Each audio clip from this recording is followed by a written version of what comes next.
Hey, in this tutorial we're going to take a look at using SQLite to store our data in an Ionic 2 application for both Android and iOS.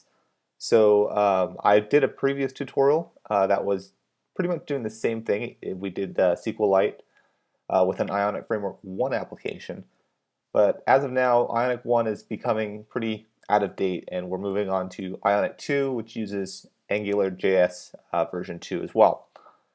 However, both of these tutorials will use the same plugin. It's just a different way of doing things when you actually use them. So we're going to demonstrate that. So go ahead and we're going to go ahead and create a new project for Ionic 2. So we're going to say Ionic start example project blank and then --v2. So it's important to note that you are using the Ionic CLI tool that supports Ionic 2. If you're not, go ahead and go over to the Ionic Framework website and follow the instructions on how to do that. The normal CLI will not work in this case. So go ahead and hit enter, and that'll go ahead and create the project on my desktop. Alright, with the project created, let's go ahead and navigate into it. And then we're going to go ahead and we're going to add the iOS and Android platforms. So Ionic platform add iOS. And it's important to note that if you're not using a Mac like I am, then you cannot add and build for iOS. iOS is a feature that is only available for people using Mac computers. Everyone else can develop for Android only. So I just added iOS, so Ionic platform add Android. Perfect. Alright, and then like I said, we will be using a plugin for this. It's the Apache Cordova SQLite plugin, and that can be added to our project by running the following. Ionic plugin add Cordova SQLite storage.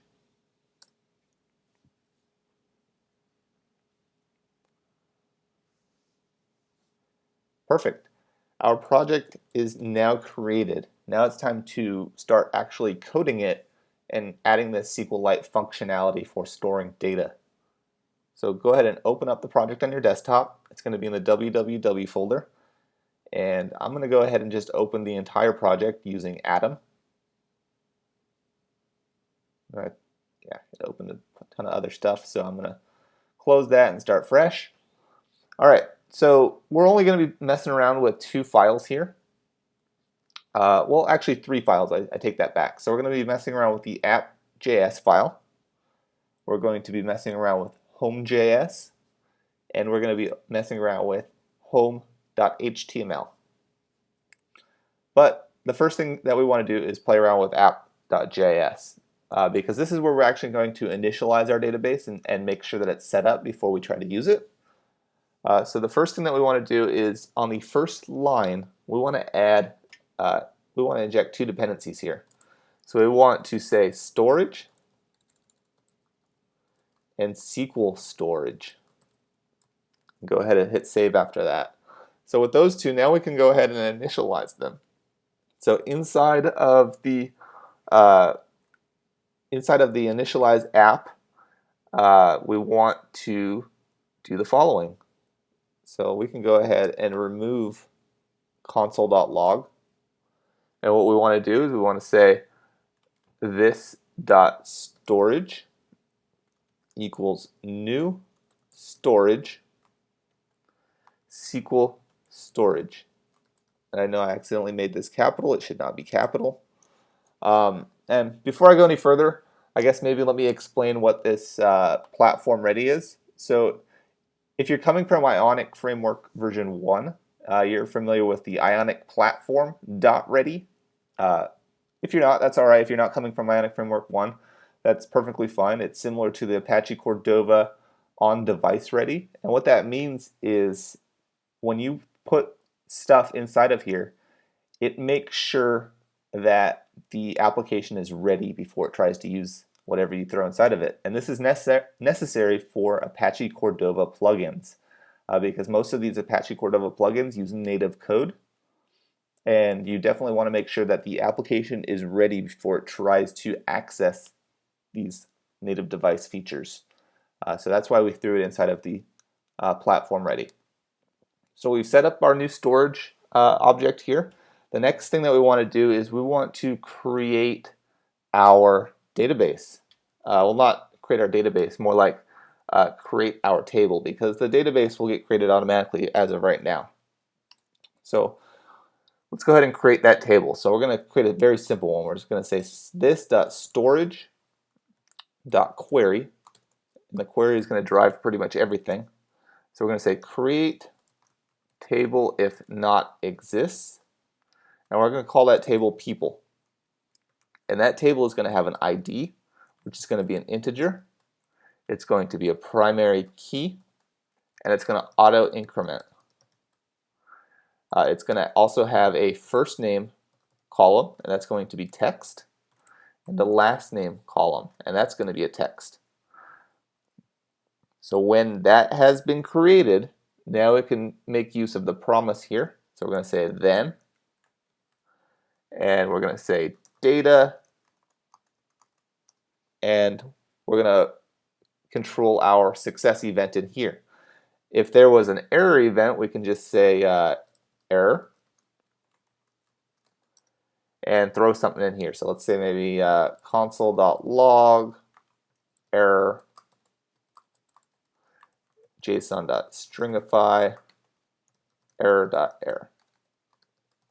Alright, so if there was an error, enter that statement. If there wasn't, what we can do is just say let's say console.log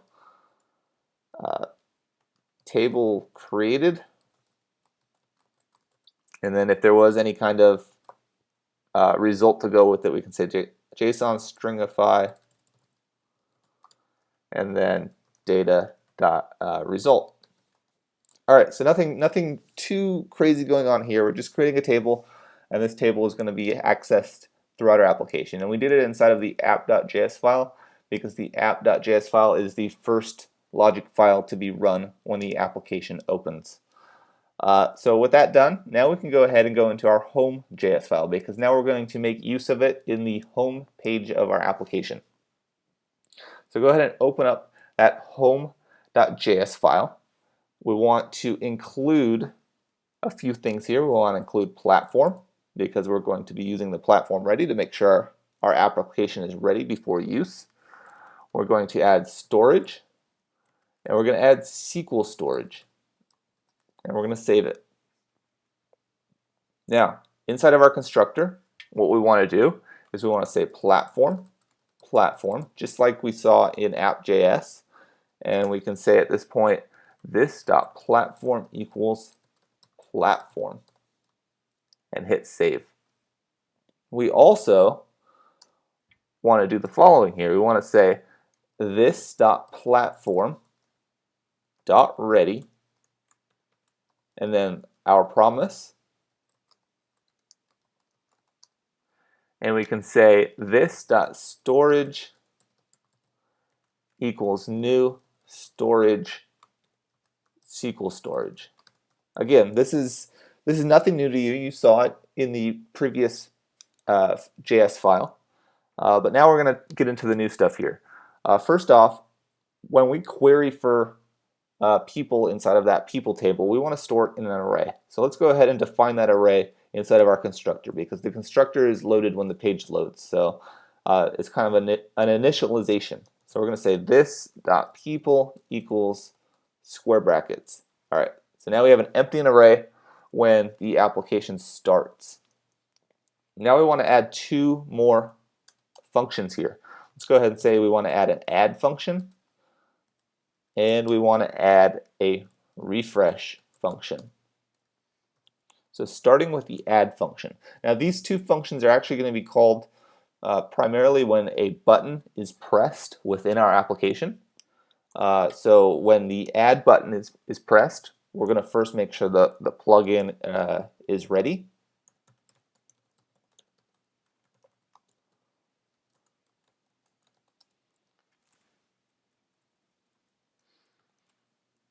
Oops. And then if there was an error, not inside this yet. Sorry. Now we're going to actually do a query. So we're going to say this.storage.query, and let's see what we want to say. We want to say insert. This is going to be very simple here. So we're going to insert people. No, insert into people a first name and a last name. And the values, because this is just a simple app here, we're just going to say Nick or boy. They're just going to be static data. You can definitely be more imaginative if you want, but me, I'm just going to keep it simple here. So then we're going to say when it was successful. Otherwise, there was some kind of error. Perfect. So with the error, let's just say console.log again, and then error. JSON.stringify error.error. Perfect. All right, so it'll print out the error if there was a problem with this insert statement. If it was successful, what we can say again is just console.log. Let's just say JSON.stringify data.result. Perfect.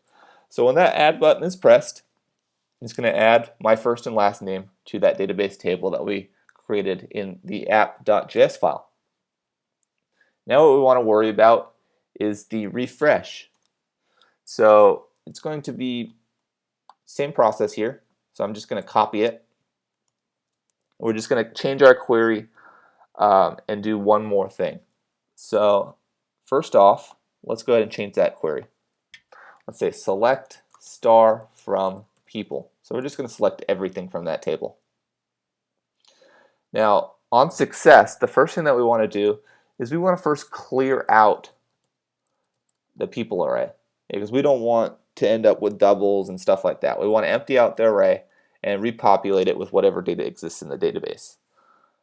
With that change now we can see before we start populating this array, we want to make sure that the query actually returned data. So we can say if data.response rows.length is greater than 0.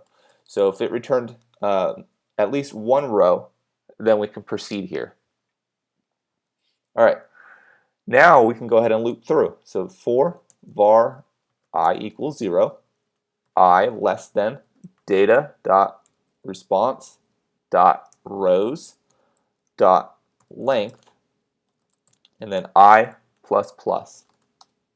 So it's going to loop through every result that it received, and we're going to push it into this array now. So we're going to say this dot people dot push. So this will add new items to our array, and we're going to add an object. So we're going to say first name, and that's going to be data.response.rows.item I dot first name. And then we can say last name, and I'm just going to copy this to save me some typing. And this is going to be last name. Perfect.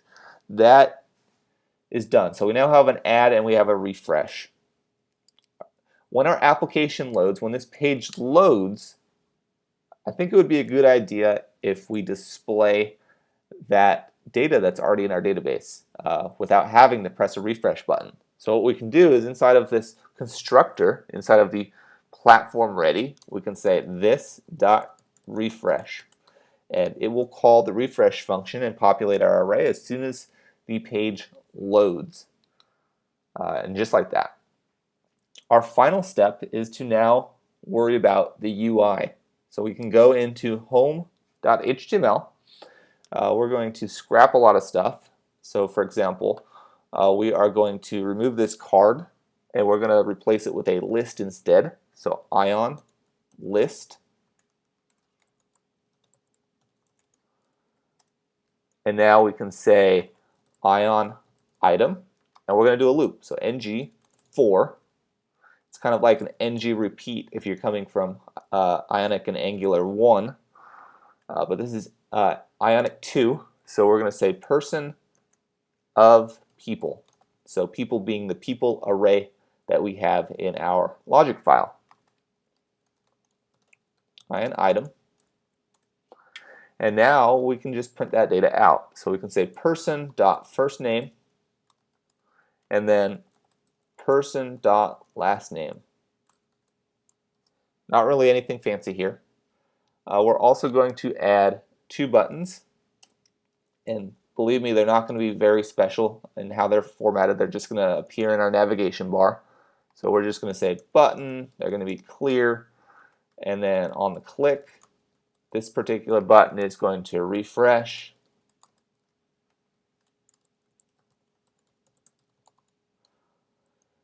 And then let's see if I remember that shortcut. Yeah, so I just duplicated the row here in my text editor, and this button is going to be add, just like that. So our UI is very simple. We have 2 buttons to call those 2 functions that we made, and then we have a list to loop through that array. Here's the moment of truth here. We want to make sure this works. So go ahead and open up that terminal of yours, and we're going to say Ionic build iOS.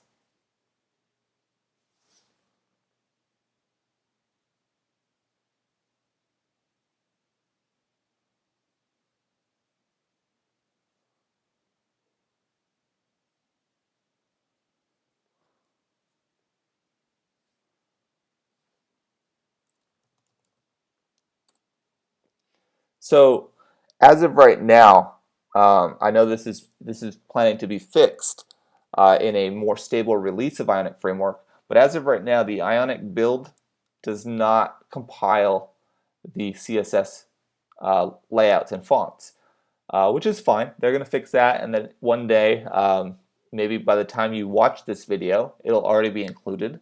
But in case you try to run your application now and it looks not very good, or it looks wrong, it's because that fix has not yet been included. So what you want to do is you want to compile those yourself. And the Ionic guys actually told me the best solution for this is to actually run Ionic serve. But there's also other ways. So we're going to say Ionic, or we're actually going to say gulp. I don't have gulp installed, so sudo npm install gulp.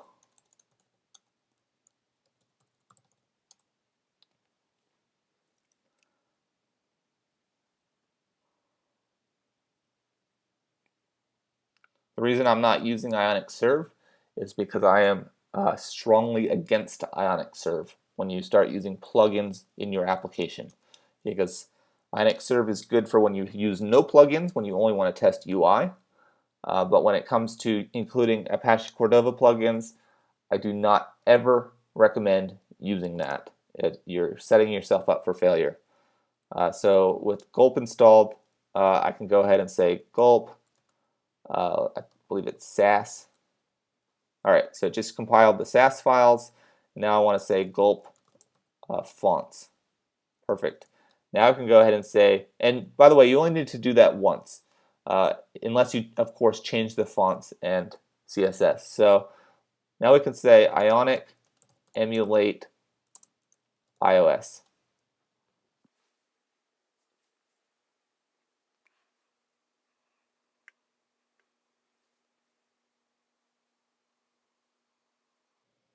Perfect.